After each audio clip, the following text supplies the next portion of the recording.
এই তাল খুলতে গেলে রীতিমতন গায়ের জোর লাগে। হেই সামালো, হেই সামালো। খুব বড় তাল, আমাদের গ্রামের বাড়ির নিজেদের গাছের তাল, প্রচুর বড় হয় আর প্রচুর মিষ্টি আর সুস্বাদু। খুব গায়ের জোর লাগে এক একটা তাল এরমভাবে খুলতে। নমস্কার বন্ধুরা, ঘরে স্বাদে ঘরোয়া খাবার চ্যানেলের নতুন পর্বে সবাইকে স্বাগত জানিয়ে শুরু করছি। আজকের নতুন পর্ব কী বলতো, তালের ফুলুরি বা তালের বড়া। তোমরা অনেকে ফুলুরিও বলবে, অনেকে আবার বড়াও বলবে। এইভাবে তালটাকে আমরা একদম গ্রাম্য পদ্ধতিতে ঝুড়ির মধ্যে তালের পাল্পটাকে আমরা এইভাবে বার করে নিই। আমিও করছিলাম দুপাশে, আমি আর আমার বড় যা দিদিভাই। যেহেতু আমি ক্যামেরা ধরেছি, উঠে আর কি ক্যামেরাটা ধরেছি, যে এইভাবে আমরা তালের পাল্পটাকে বার করে নিই ঝুড়ি দিয়ে, এবং খুব সুন্দর তালের পাল্পটা বেরিয়েও যায়। এইটা আমি করেছি, এই তালের পাল্পটা হয়ে গেছে। তাল সব মেরে তালের পাল্প বার করে নিয়েছি। একটা তাল পড়ে আছে, আর ভালো লাগছে না।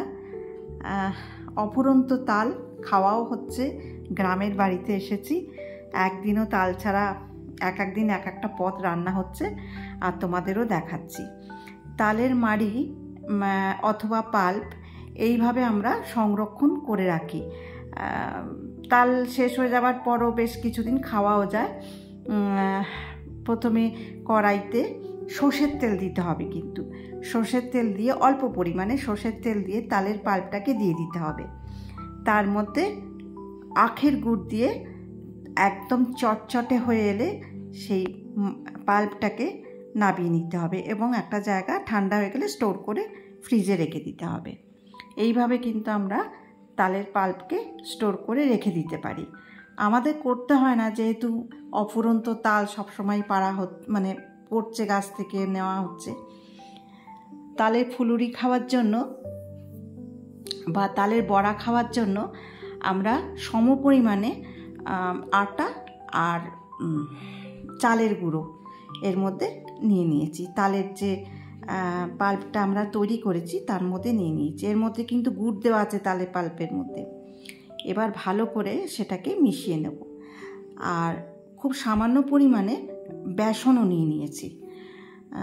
সমপরিমাণ আটা, সমপরিমাণ চালের গুঁড়ো আর সামান্য পরিমাণে বেসন দিয়ে ভালো করে পাল্পটাকে মাখা হয়েছে।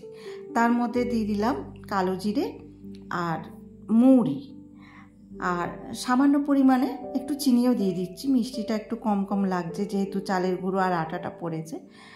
এইভাবে ভালো করে মেখে নিতে হবে। মাখাটা কিন্তু খুব ইম্পর্টেন্ট, এবং ভালো করে ফেটিয়ে নিতে হবে।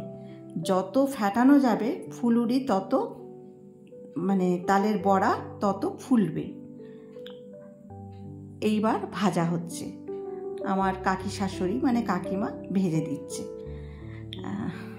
অল্প অল্প করে তেলে ছাড়বো আর লাল লাল করে ভেজে তুলে রাখবো।